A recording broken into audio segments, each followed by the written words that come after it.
کاروبار ایک ایسی چیز ہے کہ پروردگار عالم نے رزق کے 10 درجے بیان کیے ہیں.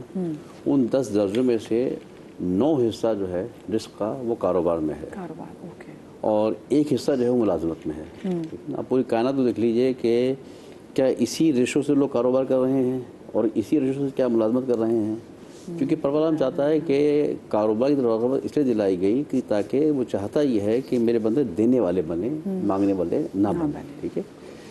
تو جس چیز میں رزق کے 9 حصے کاروبار میں اگر پوشیدہ رکھے گئے ہیں تو اس کا مطلب یہ ہے کہ اس میں فوائد ہی فوائد ہیں، منافع ہی منافع ہے. لیکن کس طرح سے، جیسے عبداللہ بن مسعود سے جو روایت ہے کہ رسول اللہ صلی اللہ علیہ وسلم نے فرمایا کہ کسب حلال فریضۃ بعد فریضہ.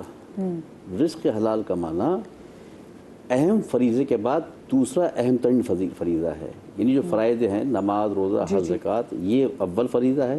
اس کے بعد جو پہلا فریضہ ہے وہ رزق حلال کو کمانا فریضہ ہے. ٹھیک ہے نا. مشکل کیا ہوتی ہے کہ ہمارے ہاں آج اگر ہم جیسا آپ نے مثال دی تھی یورپ کی، تو یورپ وہ ہے کہ جو ٹھیک ہے دینی بہت سارے اصولوں پر عمل نہیں کرتے، لیکن جو بنیادی چیزیں ہیں کاروبار کی، اخلاقیات کی، مینرز کی، انہوں نے ان کو اڈاپٹ کیا ہوا ہے ہمارے یہاں. ٹھیک ہے. جو ہمارے اصول تھے ان اصولوں کو انہوں نے بنیادی طور پر انہوں نے اڈاپٹ کیا ہوا ہے اور ہم اس سے دور چلے جا رہے ہیں. ٹھیک ہے نا.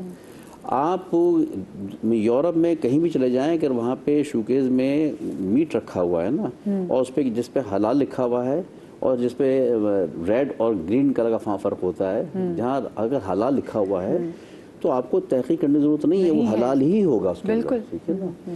ہم یہاں پہ رہتے صورتحال کیا ہوتی ہے کہ اپنے ملک میں رہتے ہوئے ہمیں نہیں پتہ ہوتا کہ آیا جو ہم دکان سے تازہ گوشت خرید رہے ہیں یہ بھی حلال ہے کہ نہیں ہے.